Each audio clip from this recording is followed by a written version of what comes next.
लखनऊ में एक बेटे ने अपने पिता की लाश के टुकड़े किए, नीले ड्रम में भरा, सिर को ठिकाने लगा दिया, लेकिन लाश के बाकी टुकड़े दिनों तक घर के अंदर सड़ते रहे।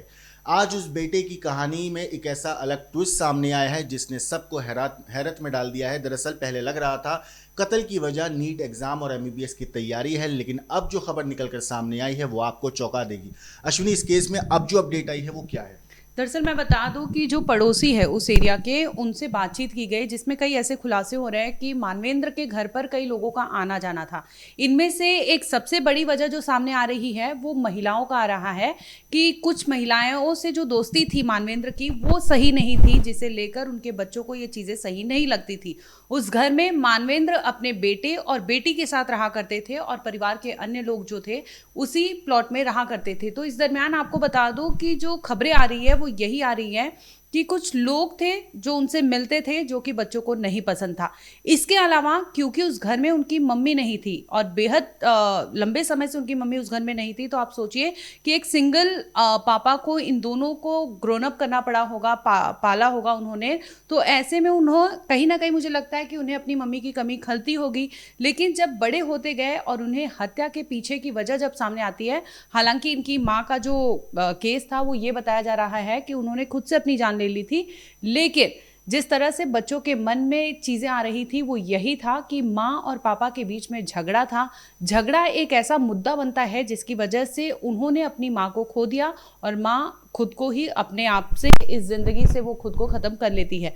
तो कहीं ना कहीं हत्या की वजह जो बताया जा रहा था कि नीट है, तो नीट क्योंकि लड़का बीकॉम कर रहा था, आप सोचिए कॉमर्स बैकग्राउंड का लड़का मेडिकल की तैयारी कैसे कर सकता है, या फिर उसके पिता ऐसा दबाव कैसे बना सकते हैं। यही कहना मानवेंद्र की बहन सरला का भी है। उनका ये कहना था कि बच्चों पर कोई प्रेशर नहीं था कि वो नीट की तैयारी करे या वो मेडिकल ही दे, ऐसा कोई नहीं था। यहाँ तक कि पड़ोसी का ये कहना है कि वो बच्चों से काफ़ी लगाव रखते थे, मानते करते थे, तो ऐसा कुछ लग नहीं रहा था। लेकिन इतना बड़ा चीज़ कर देगा उनका बेटा, ये मुझे नहीं लगता कि कभी सपने में भी सोचा होगा किसी ने। देखिए, आप इसकी मेंटेलिटी और सोच का अंदाज़ा इस बात से लगा सकते हैं कि इस बंदे ने अपने पिता की हत्या करने के बाद अपनी चाची के पास गया, बाकायदा खाने बनाने की डिमांड करी, उनसे पनीर और चिकन ये सब बनवाया और वहाँ बैठकर खाया भी। साथ ही साथ किसी को इन्होंने जो कुछ किया है उसके बारे में पता ना चले शख्स के। तो इसने अपनी बहन को बाकायदा रूटीन के मुताबिक एग्ज़ाम देने भी भेजा। साथ ही साथ यहाँ पे इसने अपना जो रूटीन था उसमें भी कोई बदलाव नहीं किया। लेकिन दोस्तों, यहाँ पे जो बात अब निकल कर सामने आ रही है वो है दूसरी महिला की बात।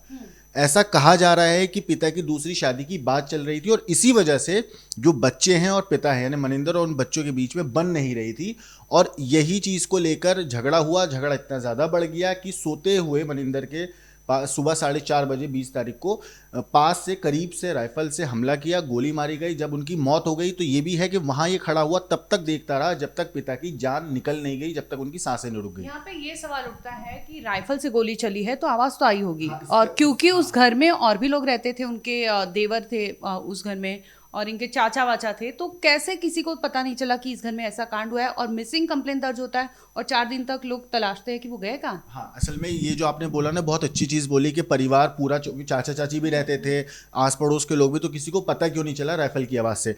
तो ये सवाल हमारे संवाददाता सामर जो उन्होंने भी पूछा था, जो चाचा हैं मानिंदर के जो भाई हैं उनसे, और अक्षत के जो चाचा थे, तो उन्होंने इस पर ये बोला है कि असल में शादियों का सीज़न चल रहा है, तो हमें ये लग रहा था कि आसपास से कोई बारात गुजर रही होगी, शायद इस वजह से किसी ने गोली चलाई होगी। तो इस बात पे उन्होंने इस चीज़ को नज़रअंदाज कर दिया था। लेकिन जब उन्होंने ये आवाज़ सुनी थी तो ठीक उसी वक्त पे मानिंदर की जो है हत्या कर दी गई थी। लेकिन यहाँ पे दोस्तों सबसे डराने वाली बात यह है कि पिता की हत्या करने के बाद इस शख्स ने ब्लिंकिट से 2 चाकू ऑर्डर किए थे और खुद सुबह 4:30 बजे जब इसने हत्या कर दी थी उसके बाद तक ये सवेरा होने का इंतजार करता रहा।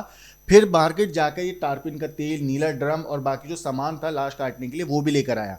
यहाँ एक चीज़ मैं अश्विनी आपको एक और बताऊं, इस हत्याकांड को अंजाम देने के बाद उसने अपने पति की लाश के 2 टुकड़े जो है सीने और कमर से भी करने चाहे थे, लेकिन रीढ़ की हड्डी इतनी ज़्यादा कट नहीं पाई, जिस वजह से इसने सिर्फ दोनों हाथ, पैर और सिर को अलग किया जिस्म से।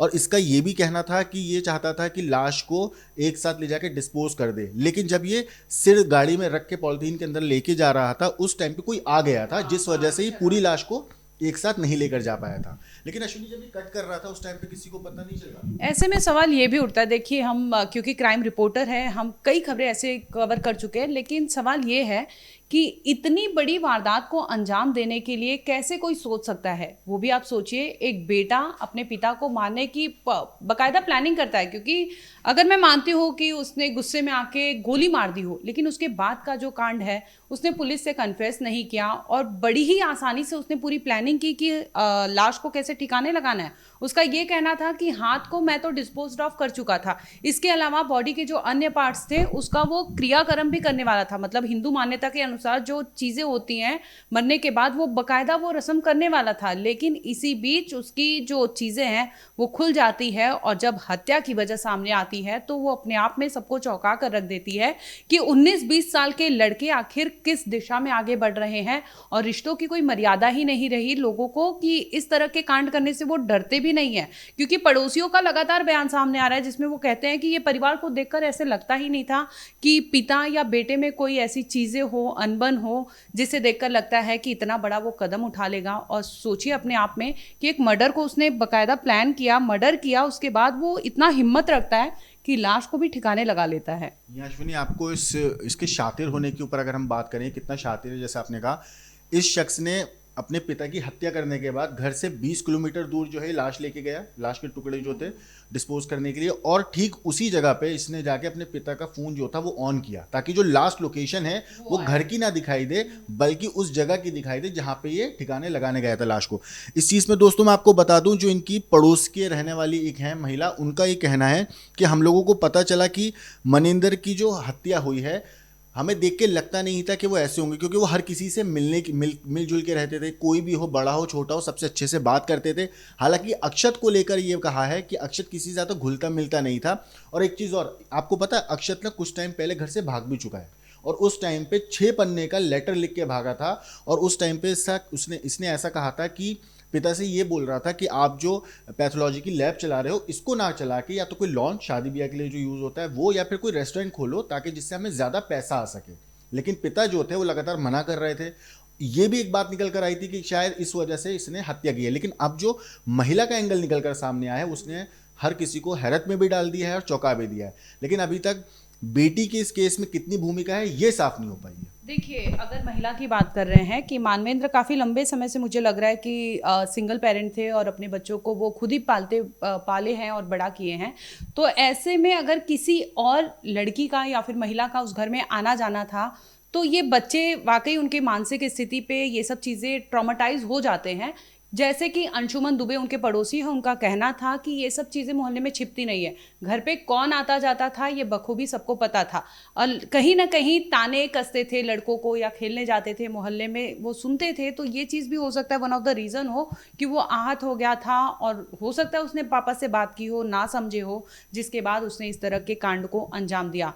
यहाँ दोस्तों मैं आपको हत्या की 3 वजह बता रहा हूँ, जो 3 वजह अभी तक पुलिस की जांच में सामने आई हैं। पहली है संपत्ति पर कब्जा करना चाहता था बेटा। लेकिन यहाँ पे मैं आपको रोकूंगी, संपत्ति पर कब्जा तो अल्टीमेटली उसी के पास आता, क्यों उसे ऐसे लगा? यहाँ पे उसको असल में ये था, जो अभी वर्तमान जो लैब है वो बेसिकली उसके फादर अपने बिजनेस पार्टनर्स के साथ चलाते थे। तो वो ये चीज़ को थोड़ा सा जो है ना कहीं इसी वजह से अपने पिता से बोलता था कि लॉन खोल लो या फिर रेस्टोरेंट आप ओपन कर दो ताकि हमारे पास ज़्यादा पैसा आ सके। दूसरा, पार्टियों के शौकीन थे, जो मालिक थे, जो मनिंदर थे, वो पार्टियों के शौकीन थे और बच्चे इस बात से नाराज़ भी रहते थे। पुलिस जांच में सामने आया कि मनिंदर पार्टियों के काफ़ी ज़्यादा शौकीन थे और आए दिन उन जो है वो पार्टी करते थे, इससे बच्चे नाराज़ रहते थे। और हत्या से पहले उन्होंने 20 फरवरी को रात 1:30 बजे मनिंदर ने एक परिचित की पार्टी की व्यवस्था करने का मैसेज भी किया था। साथ ही साथ तीसरी चीज़ जो है, जो हमने सबसे पहले डिस्कस करी, पिता की शादी से भी जो है बेटा और बेटी काफ़ी खफा थे, ये बात भी सामने आई थी। तो अभी तक की जांच में ये 3 पॉइंट हैं जो मोटिव लग रहे हैं इस हत्याकांड को अंजाम देने की। हालांकि पुलिस अभी भी जांच कर रही है, क्योंकि जो कीर्ति है, जो इनकी बहन है, अक्षत की जो बहन है, उसने ये बोला कि जब भैया ने पापा को गोली मारी तो मैंने भैया से बोला कि भैया हमारी माँ नहीं है और आपने पापा को भी मार दिया। तो उस पर अक्षत ने बोला कि अगर किसी को बताया तो मैं तुम्हें भी मार दूंगा, जिस वजह से वो डर के मारे चुपचाप रहे, किसी से कुछ बोला नहीं। हालांकि मुझे इस बात पर थोड़ा सा अभी भी डाउट है कि बहन की भूमिका इसमें क्या लगता है। खैर जो भी हो, लेकिन है है कि एक महिला के आने जाने से या फिर करीबी होने की वजह से ये दोनों बच्चे अपने पिता से या तो दूरियां बना लिए थे या फिर ताने ये सब सुनने मिलता था जिसकी वजह से इन्हें गुस्सा आता हो, लेकिन फिर भी इस तरह के कांड को अंजाम देने से पहले 100 बार सोचना चाहिए था। जिस तरह से अक्षत ने अपने पिता को मारा और वहां पर मौजूद उसकी बहन ने ये सब देखा, इसके बाद आप सोचिए ये लोग बरगला रहे थे। पुलिस को भी उसने कई कहानी सुनाई, जिसके बाद पुलिस को शक होता है और उसे कस्टडी में लेकर जब पूछताछ की जाती है तो पूरी कहानी सामने आ जाती है। और ये लोग एक व्हाट्सएप ग्रुप के थ्रू भी तमाम ऐसे मैसेज दे रहे थे जिससे लग रहा था कि मानवेंद्र के गुमशुदगी को लेकर उनका बेटा जो है वो काफी ये है कि अलर्ट है कि उसे ढूंढना है, पिता कहाँ गए हैं, उसे दुख है उस बात का। लेकिन किसे पता था कि वो जिस बाप को ढूंढ रहा था, जिस बाप का मिसिंग कंप्लेन दर्ज कराया था, उस बाप को उसने काट कर वहीं पर अपने घर में छिपाया हुआ था। उनकी लाश को ठिकाने लगाने के लिए उसने ऑनलाइन शॉपिंग की थी, ब्लिंकिट ऐप का यूज किया था जिसमें उसने चाकू मंगाया और उस चाकू से भी अपने पिता के हाथ, ये सब तमाम चीजें जो है लाश के टुकड़े किए। उसके बाद बखूबी वो लेके जाता है और उन्हें ठिकाने लगाने लगता है। और इसी में कहानी खुलती है जिसमें सब हैरान हो गए हैं कि आखिर लखनऊ में एक बेटे ने इतनी बेरहमी से अपने पिता का कत्ल कर दिया और जो वजह है वो अभी तक क्लियर नहीं है कि आखिर हत्या का मेन मोटिव क्या था। फिलहाल आपको बता दें इस खबर में इतना ही है, आगे कुछ अपडेट होगा हम आप तक जरूर लाएंगे। देखते रहिए क्राइम तक।